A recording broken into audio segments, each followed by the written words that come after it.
الحمد لله رب العالمين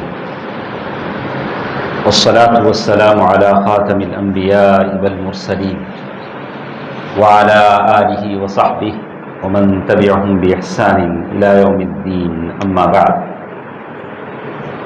محترم حضرات، میرے اور آپ کے پیارے نبی محمد مصطفیٰ صلی اللہ علیہ وسلم ہم امت کے لیے بڑے شفیق تھے، مہربان تھے، اللہ تعالیٰ سے دعائیں فرماتے تھے اور امت کے لیے آہوازاری کرتے تھے، اللہ تعالیٰ سے دعا کرتے تھے کہ اللہ تعالیٰ امت کو جہنم میں نہ ڈالے. تو اسی کے تعلق سے یہ حدیث ہمارے ساتھ ہے. عن عبداللہ بن عمرو بن عاص رضی اللہ عنہما ان النبی صلی اللہ علیہ وسلم تلا قول اللہ عز وجل فی ابراہیم علیہ السلام رب انہن اضللن کثیرا من الناس فمن تبعنی فانہ منی. سورۃ ابراہیم آیت نمبر 36. اللہ کے نبی صلی اللہ علیہ وسلم نے قرآن مجید کی آیت تلاوت کی جس میں اس بات کا ذکر ہے کہ ابراہیم علیہ السلام نے اللہ تعالیٰ سے دعا کیا کہ اے اللہ، بہت سارے لوگوں کو ان لوگوں نے گمراہ کر دیا ہے جو کافر تھے، مشرک تھے. فمن تبعنی فانہ منی، جو ان لوگوں میں سے میرے اتباع کریں وہ میرے سے ہیں. ومن عصانی، اور جو نافرمانی میری کریں تو بڑا بخشنے والا ہے. تو اس طرح کی دعا ابراہیم علیہ السلام نے کیا کہ جو بھی میری اتباع کریں وہ میرے میں سے ہیں، جو گمراہ ہوئے تو بڑا بخشنے والا ہے. اللہ کے حوالے ابراہیم علیہ السلام نے کیا، ایک دعا ہے. پھر اسی طرح عیسیٰ علیہ السلام، انہوں نے ایک دعا اللہ تعالیٰ سے کیا، ان تعذبہم فانہم عبادک، اگر تو عذاب دیتا ہے تو یہ تیرے بندے ہیں، تجھے اختیار ہے عذاب دینے کا. اللہ کے بندے ہیں، اللہ اپنے بندوں میں جو چاہے کر سکتا ہے. وَإِن تَغْفِرْ لَهُمْ، اگر تو ان کو بخش دیتا ہے، فَإِنَّكَ أَنْتَ الْعَزِيزُ الْحَكِيمُ، تو بے شک تو بڑا زبردست حکمت والا ہے. تو یہ دعا تھی عیسیٰ علیہ السلام کی. دو دعائیں آپ کے سامنے جیسے اللہ تعالیٰ نے بیان کہ ایک دعا ابراہیم علیہ السلام نے کیا، دوسری دعا عیسیٰ علیہ السلام نے کیا. یہ جب سورۃ المائدہ آیت نمبر 118، یہ دوسری دعا تھی جو عیسیٰ علیہ السلام کی تھی.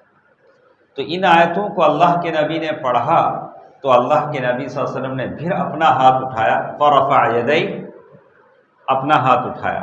اللہ کے نبی صلی اللہ علیہ وسلم سے ہاتھ اٹھا کر دعا کرنے کی جو مخصوص حالتیں، کبھی بارش کی دعا کیا، اتنا ہاتھ اٹھایا کہ بغل کی سفیدی نظر آئی.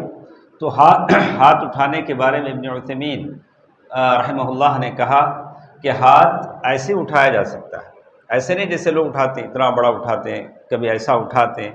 تو ہاتھ بس ایسے آدمی ایسے دعا کر سکتا ہے ہاتھ اٹھا کر. تو اس طرح پھیلا کر دعا کرنے کا کہیں ہمارے پاس ثبوت نہیں ہے. تو بہرکیف یہاں کہا، یہاں تو اس حدیث سے ثابت ہوتا ہے فرفع یدیہ، اللہ کے نبی صلی اللہ علیہ وسلم نے ہاتھ اٹھا کر دعا کیا. تو کہتے ہیں وقال، لیکن یہ نہیں ہے کہ فرض نماز کے بعد جیسے مسجدوں میں جماعت کے ساتھ امام ہاتھ اٹھا کر سارے آمین آمین بولتے ہیں، اس کا کوئی ثبوت ہمارے پاس نہیں. اللہ کے نبی صلی اللہ علیہ وسلم نے ہاتھ اٹھا کر کہا اللہم امتی امتی، اے میرے رب میری امت پر رحم فرما. امتی امتی کا مطلب تھا کہ میری امت کو جہنم میں مت ڈال. تو پہلے دو دعاؤں سے یہ دعا بہت ہی دو معنی، بہت ہی افضل تھی، بہت ہی اچھی تھی. اللہم امتی امتی. وبکا، اللہ کے نبی صلی اللہ علیہ وسلم رونے لگے. فقال اللہ عز وجل، اللہ تعالیٰ نے جبریل سے کہا، فقال اللہ عز وجل یا جبریل، جبریل علیہ السلام کو بلا کر کہا اذهب الی محمد، اللہ کے نبی صلی اللہ علیہ وسلم کے پاس جاؤ. وربک اعلم، اللہ کو زیادہ معلوم ہے کہ نبی کیوں رو رہے ہیں، لیکن اللہ چاہتے ہیں کہ نبی کی زبانی سنیں کہ نبی کیوں رو رہے ہیں. اور جبریل کو بھیج رہے ہیں کہ جاؤ محمد سے پوچھو کہ کس چیز نے ان کو رلایا ہے، کیوں رو رہے ہیں. وَرَبُّكَ أَعْلَمُ فَاسْأَلْهُ مَا يُبْكِيكَ، تم پوچھو کہ کیوں تم رو رہے ہو۔ اللہ کو معلوم ہے کہ محمد کیوں رو رہے ہیں صلی اللہ علیہ وسلم، لیکن جبریل کو بھیج رہے ہیں کہ جاؤ پوچھو کہ محمد کیوں رو رہے ہیں۔ فَأَتَاهُ جبریل علیہ السلام، جبریل علیہ السلام اللہ کے نبی صلی اللہ علیہ وسلم کے پاس آئے، فَسَأَلَهُ، پھر انہوں نے پوچھا، فَأَخْبَرَهُ رسول اللہ بما قال، اللہ کے نبی صلی اللہ علیہ وسلم نے جبریل کو بتایا کہ کس چیز نے نبی کو رلایا ہے کہ میری امت جہنم میں جائے گی۔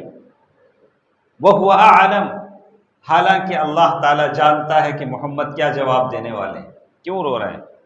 فقال اللہ یا جبریل، اللہ تعالیٰ نے جو پیارے نبی نے بتلایا تھا، جبریل گئے اللہ کے نبی کو، اللہ کو بتلایا، حالانکہ اللہ کو بتلانے سے پہلے معلوم ہے کہ محمد نے کیوں رویا ہے۔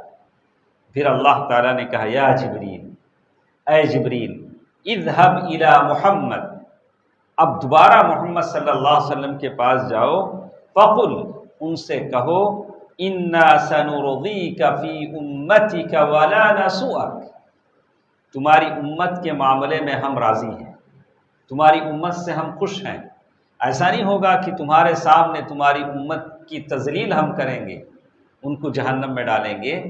تو یہ اللہ تعالیٰ کا وعدہ ہے ہم امتیوں کے لیے، یہ بشارت ہے پیارے نبی صلی اللہ علیہ وسلم کی اس دعا کی وجہ سے اللہ نے ہم امتیوں کو دیا ہے۔ عقیدے کے باب میں الرجا ایک حصہ ہے، الرجا عقیدہ پڑھنے والوں کو معلوم ہے کہ الرجا عقیدے کے باب میں ایک حصہ ہے کہ اللہ تعالیٰ سے حسن ظن آدمی کو ہونا چاہیے۔ اللہ کے نبی صلی اللہ علیہ وسلم مرنے سے، انتقال سے 4 دن پہلے اللہ کے نبی صلی اللہ علیہ وسلم کہہ رہے ہیں کہ ہر آدمی اللہ تعالیٰ سے اچھی امید رکھے، اللہ مجھے بخشے گا، اللہ مجھے معاف کرے گا، اللہ میری خطاؤں کو بخشے گا، اس طرح کی امید اللہ تعالیٰ سے آدمی کو رکھنی چاہیے۔ اس ساری حدیث سے کچھ باتیں مجھے اور آپ کو معلوم ہوتی ہیں کہ بہترین دعا عیسیٰ علیہ السلام سے، ابراہیم علیہ السلام سے اللہ کے نبی نے کیا، اور اس دعا میں یہ تھا کہ اللہ میری امت کو جہنم میں مت ڈال، جیسے اللہ تعالیٰ نے قرآن مجید میں کہا وَلَسَوْفَ يُعْطِيكَ رَبُّكَ فَتَرْضَىٰ، اللہ تعالیٰ تم کو وہ دے گا کہ تم راضی ہو جاؤ گے۔ میری امت کی فکر اللہ کے نبی صلی اللہ علیہ وسلم کو تھی کہ یہ امت جہنم میں نہ جائے۔ تو بحیثیت امتی مجھے اور آپ کو فکر ہونی چاہیے کہ کوئی آدمی امت میں بدعقیدہ نہ ہو، بدعتی نہ ہو، فاسق نہ ہو، فاجر نہ ہو، اس کی کوشش مجھے اور آپ کو کرنی چاہیے۔ ہمارے گھر میں کسی طرح کی بدعقیدگی نہ ہو اور بے نمازی ہمارے گھر میں نہ ہو، اس کی فکر مجھے اور آپ کو کرنی چاہیے۔ اللہ تعالیٰ مجھے اور آپ کو اس کی توفیق دے، آمین۔ والسلام علیکم ورحمۃ اللہ وبرکاتہ۔